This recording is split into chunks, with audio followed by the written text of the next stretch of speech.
Bonjour à tous et bienvenue autour de votre grande table du mercredi. La démocratie est-elle en train de mourir? Est-ce au contraire un système qui s'auto-détruit, des attaques qui viennent de l'extérieur? Comment en tout cas repenser l'espace du politique?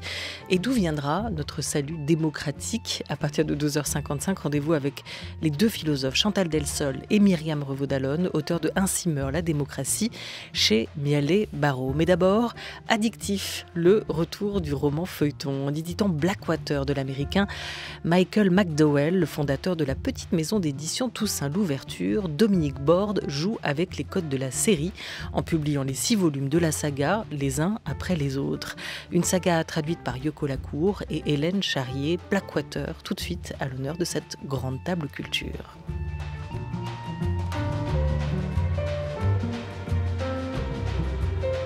France Culture, la grande table, Olivia Gesbert.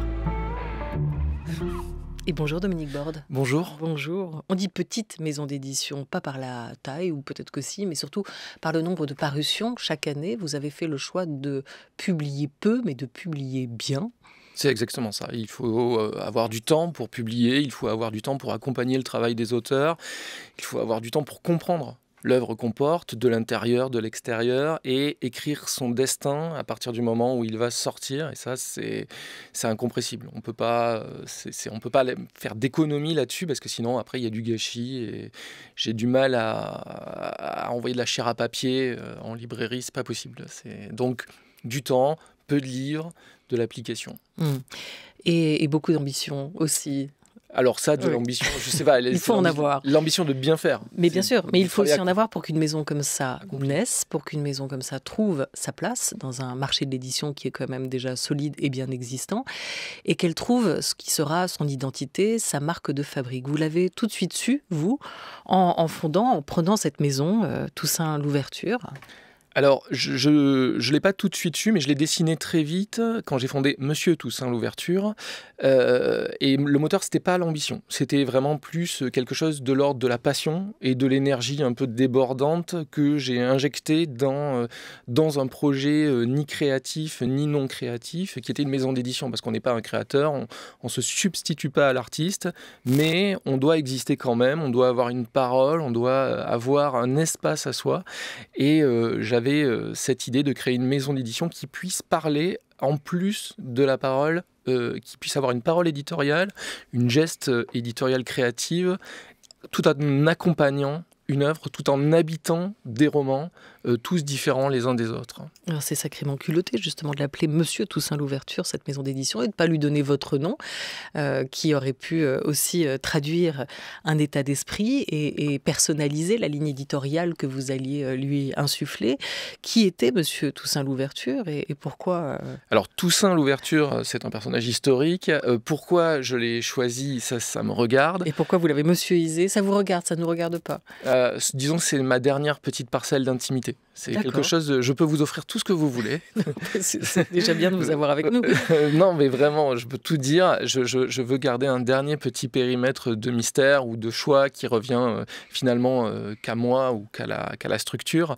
Pourquoi l'avoir monsieurisé? C'était pour lui donner encore plus de corporéité, d'existence, d'incarnation. Il fallait qu'il y ait un petit bonhomme au bout du livre, un petit bonhomme au bout des pages, tout à fait de l'autre côté, et qui ait une existence. Et je trouvais qu'il fallait... Ça pouvait pas être moi, il fallait que ça soit quelqu'un de bien meilleur que moi, il fallait que ça soit une entité existentielle, et c'est cet être qui pourrait très bien être madame, ou qui pourrait très bien être qui il veut, mais il fallait qu'il y ait un corps, un livre, une main qui tende un livre à un lecteur, voilà, de très loin, de façon étrange, immanente, un peu bizarre, mais qui est cette existence, qui est ce corps à l'autre bout des pages. Et Monsieur fait partie de tout ça. C'était une intuition au départ, et c'est devenu de plus en plus fort, livre après livre, cette existence, cette volonté de faire exister une marque, comme vous l'avez dit. Ah non, vous ne l'avez pas dit, mais une marque tout court, au milieu de tant d'autres marques, autant de puissance, autant de tant grands noms. Il fallait trouver son petit chemin, son petit masque, pour avoir justement un petit terrain à défricher, son espace à soi, son espace de livre, son espace de design, son espace de blague, son espace de façon de faire. Et le mettre en partage aussi par la suite. C'est l'essence, c'est une des essences de notre métier. On veut partager quelque chose, on veut le produire, porter le manuscrit de l'auteur, le transformer en livre et en créer un support pour que les lecteurs en parlent et partager nos découvertes. Donc j'en parle même pas, c'est consubstantiel à ce qu'on fait tout le temps. On est frétillant jusqu'à ce que le livre sorte parce qu'on a tellement hâte que les gens découvrent ce que nous on a découvert, qu'il y a ça quoi. Blackwater, ce roman feuilleton que vous publiez aujourd'hui, que vous lancez, il a quasiment votre âge, sorti, publié il y a 40 ans aux États-Unis. Comment vous le découvrez? Est-ce que Blackwater vient à vous ou est-ce que vous allez le chercher, vous le dénichez quelque part aux États-Unis? Alors il n'est pas venu à moi de façon traditionnelle, il est apparu dans mon inconscient sans que je m'en rende compte. J'ai lu La Ligne verte comme tout le monde dans les années 90-2000 et dans son prologue, dans sa préface, Stephen King le cite comme exemple. Et puis, il y a 4-5 ans, c'est un titre j'ai recroisé son chemin dans les listes de différents éditeurs et je me suis dit, tiens, un livre qui survit autant de temps, qui est réédité autant de fois, par des éditeurs différents, des individualités différentes, se penchent sur un livre comme ça à travers le temps, il y a quelque chose. Et je suis allé vers McDowell, et là, j'ai vu une fresque comme j'en aime, comme je les aime, une saga familiale sur 1200 pages. Je me suis dit, waouh, c'est tout pour moi, un truc comme ça qui mixte les genres, qui déstabilise un peu les lecteurs, c'est tout à fait pour moi. Et à l'époque, j'avais pas encore l'idée de suivre l'intuition initiale de McDowell, de le faire sous forme feuilletonesque. Mais c'est venu très vite à la lecture et à la découverte de qui était Michael McDowell. C'était quelqu'un en pleine possession de ses moyens, qui savait très bien ce qu'il faisait. C'était pas du tout un coup éditorial. Il avait une idée derrière la tête. C'était un lettré. Il a fait son doctorat à Harvard et il allait devenir professeur de littérature. Et le 19e était forcément ancré en lui. Donc les feuilletons. Donc il n'avait pas loin à faire pour trouver une forme feuilletonesque dans les années 80. Et il l'a fait. Et moi, je n'ai fait que respecter finalement ça, et ça m'a finalement facilité la tâche et rendu extrêmement difficile le problème, parce qu'aujourd'hui, qu'est-ce que ça veut dire publier un feuilleton? À l'époque de Netflix, c'est très étrange de dire que c'est difficile, mais pourtant ça l'est. Et en même temps, ça a été un moment d'une richesse incroyable de devoir solutionner tous les problèmes qui se posaient. Au moment de sa sortie aux États-Unis, le livre marche très bien, c'est un succès. Il n'a jamais été traduit en France? Non, c'est un succès. Pourquoi il ne passe pas l'Atlantique? Alors, c'est un succès commercial, parce que c'est un succès commercial très spécifique. Il est publié directement en poche, ce qu'on appelait là-bas des paperbacks, qui ont repris le flambeau un peu des pulps. Donc, c'est une très grande présence physique dans les drugstores, dans les librairies, bien entendu, dans les stations-service, etc. Mais néanmoins, pas dans les colonnes des journaux. Pas dans les critiques, etc. Donc ça reste d'une certaine façon un succès commercial, mais non détecté au niveau de la critique. Donc déjà, il y a un premier problème. Ensuite, c'est un livre qui a toujours été malencontreusement positionné dans une niche horrifique, alors que c'est pas du tout un livre d'horreur, ce qui fait que ça peut ne pas attirer non plus les éditeurs français. Et enfin, c'est 1200 pages, ce qui, d'expérience, je le sais, est un rebutoir totalement pour l'édition française. Publier des très gros livres, c'est dur. Il y en a des éditeurs qui le font, bien entendu, et heureusement, mais j'ai toujours remarqué que c'était souvent les enfants un peu mis de côté. Et moi, j'en ai publié des très gros, et j'adore ça, j'aime les très grandes entreprises littéraires. Et c'est pour ça que, naturellement, je suis allé vers ce livre. Vous dites 1200 pages? Oui, 1200 à peu près. Et là, publié en 6 tomes, comme vous le faites, on va revenir sur la formule, en petit format, en format poche, c'est 1200 pages. C'est 6 fois 250, c'est même plus. C'est plus que ça aujourd'hui. Juste un mot quand même de l'auteur, et on va revenir sur la manière dont vous avez édité, publié, pensé cette saga, puis on va parler aussi, d'elle, raconter un peu, teaser, puisqu'il s'agit d'un roman feuilleton, ce Blackwater, qui arrive en librairie.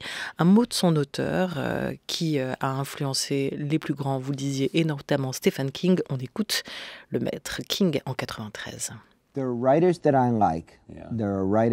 y a des auteurs que j'aime, des auteurs que j'admire, et des auteurs dont le style m'a aidé à écrire, que j'ai intégré à mon propre mélange et que j'ai essayé de m'approprier.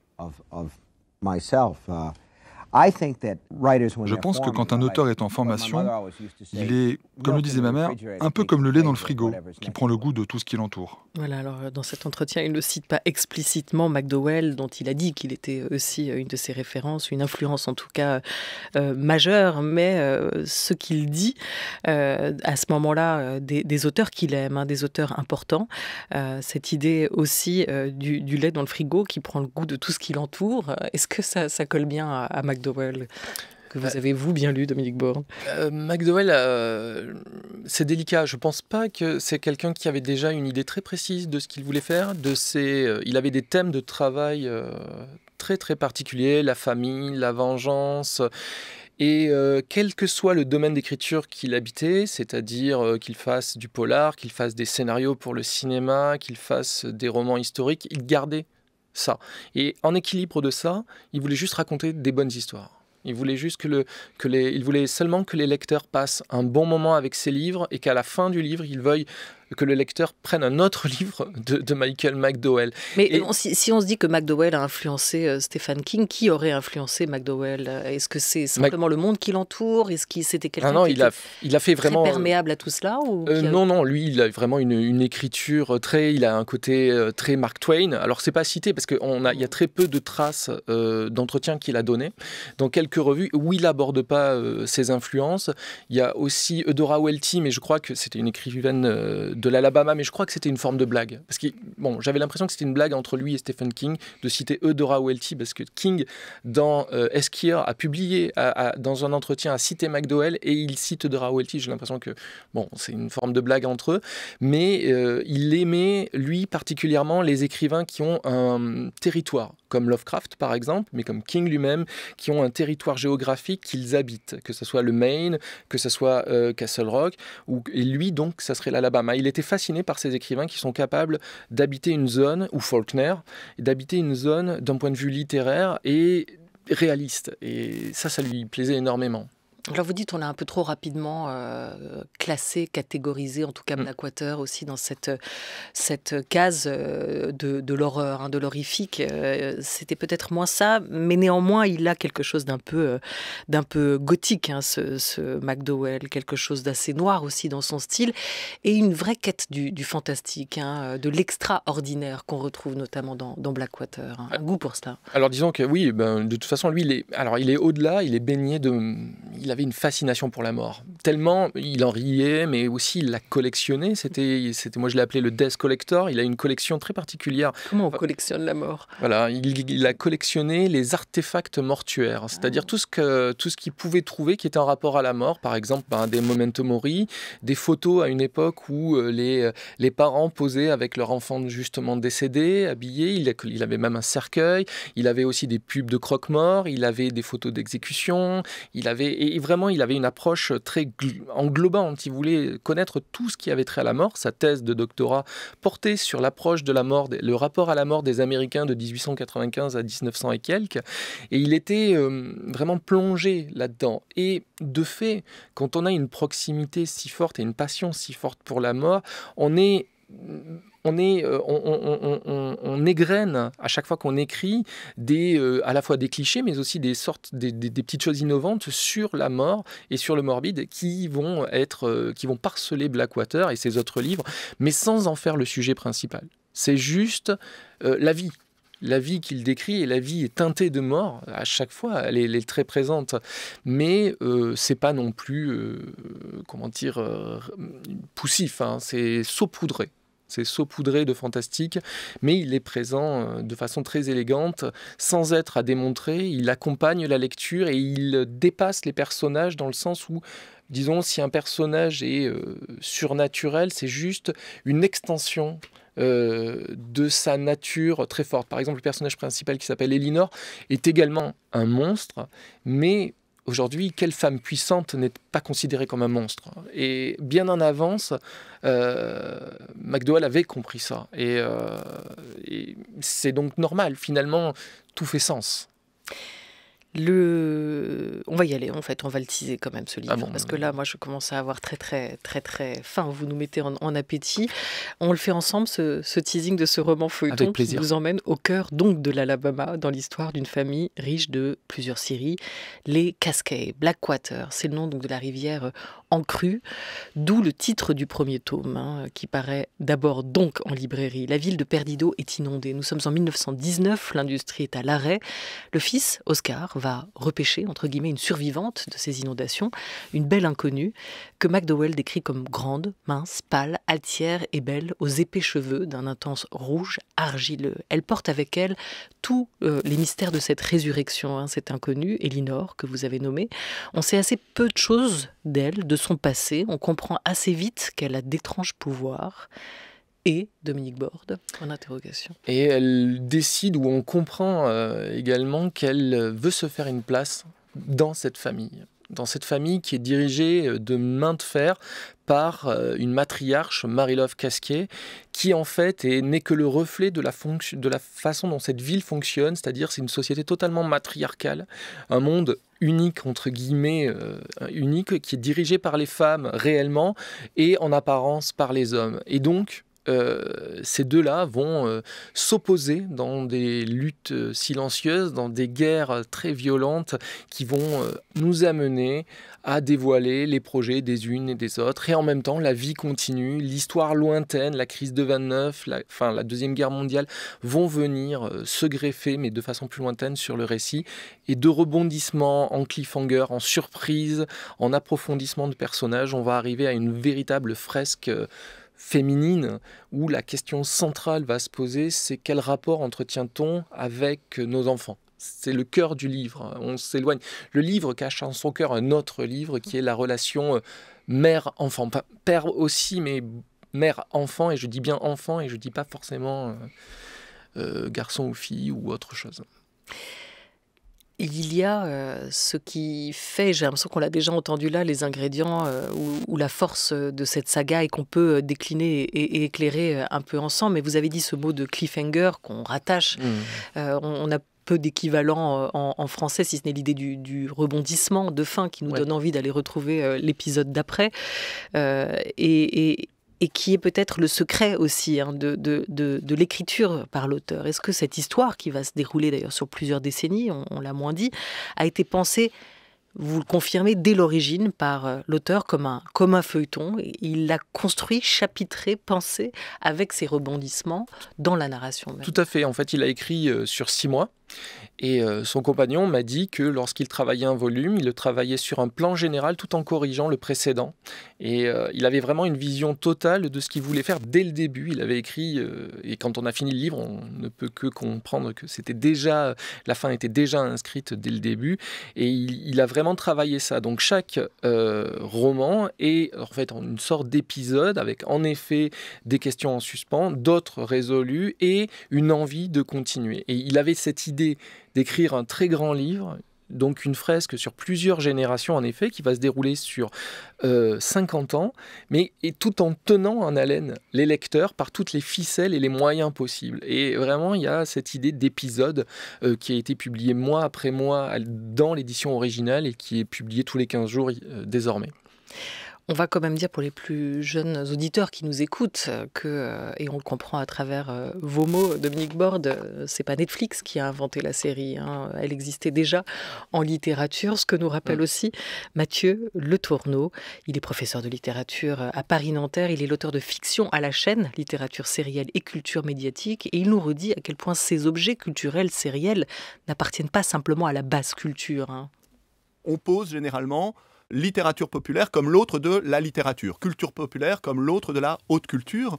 Et dans le fond, ça faisait pas mal de temps que je me disais, finalement, notre histoire, depuis 2 siècles et demi maintenant, est une histoire de la marchandise et de la consommation. Et ces productions sont les formes esthétiques de la marchandise et de la consommation. Et donc, c'est notre culture. Et on doit les étudier non pas à partir de ce point stigmatisant, c'est l'autre de la culture, mais comme l'objet central de la culture. Et donc, je voulais tenter une analyse non marquée de ces productions. Et il me semblait que la notion de sérialité permettait de décrire aussi bien le roman feuilleton que les séries télévisées, en effet, les jeux vidéo, les blockbusters américains, la littérature de genre, les séries à personnages récurrents, etc. Des phénomènes qui sont souvent étudiés séparément et qui, selon moi, correspondent à une même pratique construite sur 2 siècles, un peu plus de 2 siècles. Voilà, une pratique qui non seulement existe depuis très très longtemps, Dominique Borde, mais qui en plus n'est pas autant qu'on le pense à la marge, qui est au cœur de cette production culturelle. Et même au cœur de toutes sortes de productions éditoriales. Il faut rappeler que beaucoup de littérature jeunesse sont basées sur des épisodes avec des tomaisons très longues, jusqu'à 26-30 tomes. La littérature de genre essentiellement, mais c'est vrai qu'en littérature, disons, considérée plus blanche, c'est quelque chose qui est un peu mis de côté, même si tout change.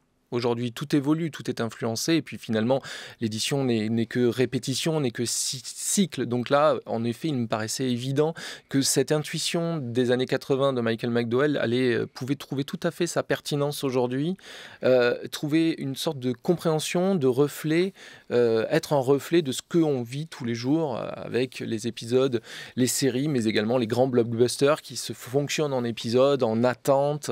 Voilà. Et puis, ce que j'aime en fait dans cette idée, l'idée géniale qu'a McDowell, c'est d'entretenir ou plutôt de créer cette chose incroyable qui est le désir de livre. On en finit un, on désire l'autre, on ne peut pas l'avoir. La frustration, c'est formidable aujourd'hui de créer une forme de frustration dans une société d'immédiateté où on va devoir faire attendre un petit peu les gens, où on va devoir penser le livre, on va devoir y réfléchir entre deux. Alors bien entendu, il y a ceux qui pourront le lire en entier dès que ça sera fini et le binger ou le lire d'affilée, mais ceux qui jouent le jeu, je trouve qu'il y a un plaisir décuplé parce que c'est un livre qui a aussi une force qui nous travaille en fait, qui infuse en nous. L'Alabama, Perdido, la chaleur, l'eau, infuse doucement en nous entre 2 épisodes. Et ça, c'est c'est aussi une des forces de ce livre. Et vous êtes très convaincant. Mais reste que quand McDowell pense à cela, on est au début des années 80. Quand il a cette intuition-là, entre-temps, ou disons qu'à l'époque, il ne connaissait pas, le livre ne connaissait pas la même concurrence qu'il peut connaître aujourd'hui avec les écrans. Vous renouvelez cette intuition dans les années 2020. Qu'est-ce qui vous fait dire que le roman feuilleton a encore une chance aujourd'hui de marcher ? Alors moi, le roman feuilleton, je suis ce qu'a dit McDowell. Voilà, je tente. En fait, moi, mon travail à moi... Oui, mais l'époque a changé. L'époque a changé. Moi, mon travail à moi, que ce soit avec Blackwater ou d'autres livres, c'est fabriquer du désir.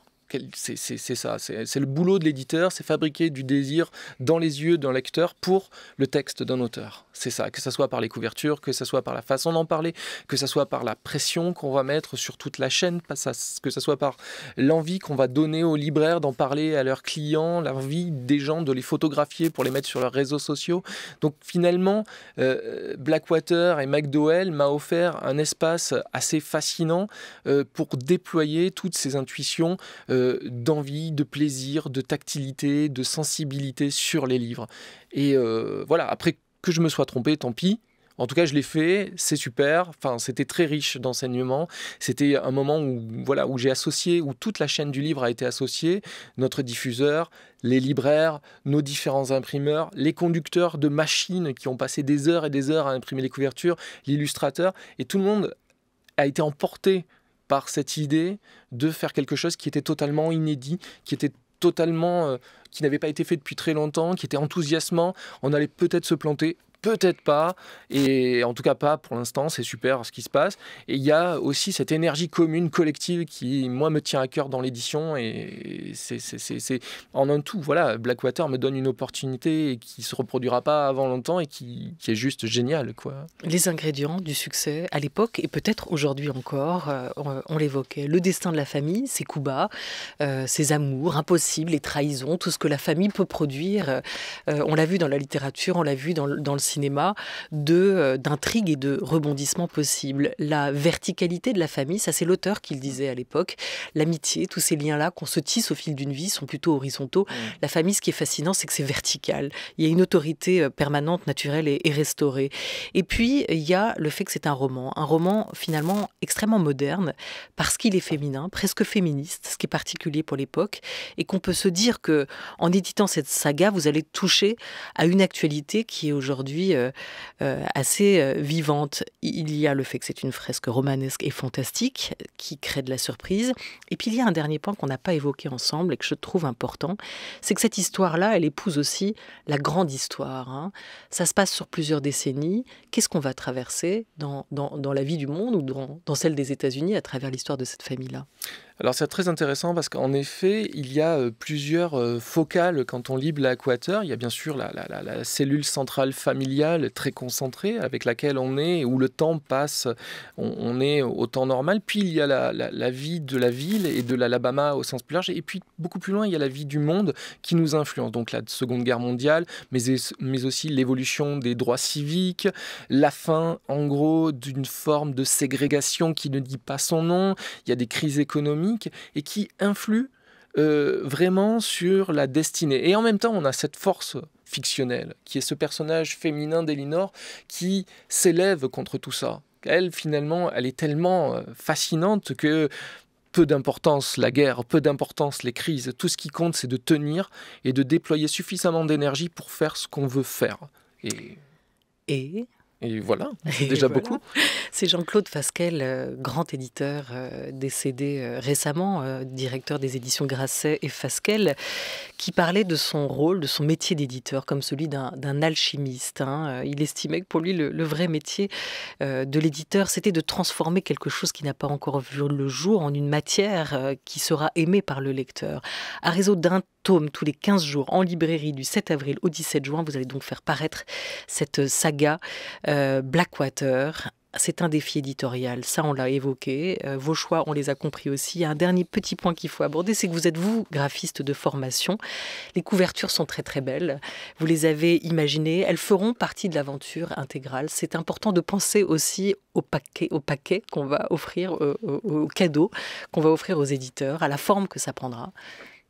Oui, alors je ne suis pas tout à fait graphiste de formation, je suis même pas très habile, mais j'ai mes choix. J'ai mes choix particuliers, je suis nul en couleurs, mais et là j'ai dirigé un artiste qui s'appelle Pedro Oyarbide. J'avais déjà l'idée très précise en tête parce que je pense qu'il fallait, pour faire aller 5 fois de plus un lecteur vers un livre, c'est-à-dire lui faire acheter le livre, parce qu'il y a aussi cette transaction économique, comme chez un psy, obligatoire pour pouvoir accéder au texte, il faut le convaincre à chaque fois et donner une identité en même temps très particulière à chacun des livres. Il fallait des objets uniques qui n'avaient jamais vu le jour. Donc en fait, les couvertures qu'on a faites sont très très spécifiques, ont beaucoup de travail, mais en même temps, elles ont un côté aussi assez accessible, tatouage, bling bling, etc.